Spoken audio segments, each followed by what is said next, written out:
اچھا، تو آج ہم بات کر رہے ہیں عالمی سطح پر جو تبدیلیاں آ رہی ہیں، جی خاص طور پر امریکہ اور بھارت کے تعلقات کے حوالے سے۔ جی بالکل۔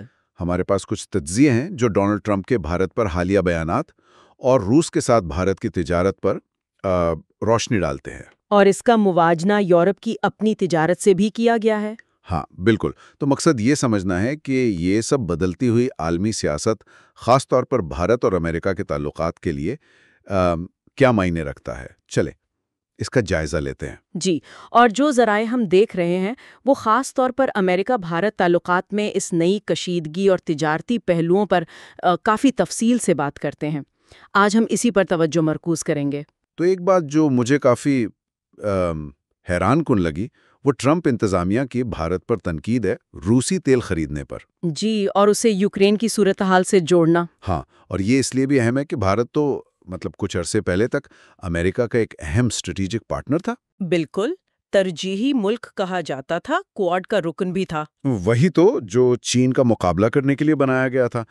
تو یہ تضاد کافی معنی خیز ہے۔ یقیناً، اور یہی تضاد اصل میں معاملے کو دلچسپ بناتا ہے۔ یہاں دلچسپ بات یہ ہے جو ذرائع بتا رہے ہیں کہ ٹرمپ انتظامیہ کا یہ مطالبہ کہ بھارت اپنی منڈیاں کھولے اور روسی تیل بند کرے، جی، یہ شاید ایک وسیع تر امریکی حکمت عملی کا حصہ ہے۔ ہو سکتا ہے وہ اس عالمی نظام کو ہی چیلنج کر رہے ہوں جسے انہوں نے خود بنایا تھا۔ اچھا، جی، اور تجزیے میں یہ نقطہ بھی ہے کہ جب عالمی نظام بدلتا ہے تو بڑی طاقتیں شاید اپنے دوستوں کو بھی نہیں بخشتی ہیں۔ یہ تو گہری بات ہے۔ اچھا، بھارت کا رد عمل کیا رہا اس پر؟ بھارت کا رد عمل کافی واضح اور آپ کہہ سکتی ہیں دو ٹوک رہا ہے۔ اچھا، جو مواد ہم دیکھ رہے ہیں اس کے مطابق بھارت اپنی خود مختاری، اپنی توانائی کی ضروریات اور معاشی مفادات کو سب سے آگے رکھ رہا ہے۔ صحیح۔ اور یہاں بات واقعی دلچسپ ہو جاتی ہے جب ہم اعداد و شمار دیکھتے ہیں۔ ہاں، وہ اعداد و شمار کیا ہیں؟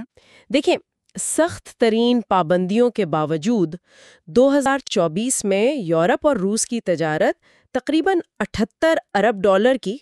اچھا، خاصا۔ جی، جبکہ اسی دوران بھارت اور روس کی تجارت 68 ارب ڈالر تھی۔ اوہ، تو فرق اتنا زیادہ نہیں ہے۔ بالکل، تو بھارت کا یہ کہنا کہ پہلے اپنی طرف دیکھیں، اس میں کافی وزن ہے۔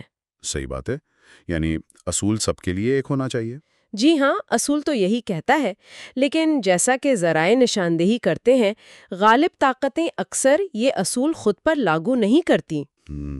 اگر ہم اسے بڑی تصویر میں دیکھیں تو یہ صورتحال ایک ایسی عالمی طاقت یعنی امریکہ کی عکاسی کرتی ہے جو شاید اپنے اثر و رسوخ میں کمی محسوس کر رہی ہے، اور پھر وہ تجارتی دباؤ اور ٹیرف جیسے ہتھ کنڈے استعمال کر رہی ہے۔ بالکل، اور اس کا نتیجہ یہ بھی ہو سکتا ہے کہ اتحادی دور ہو جائیں۔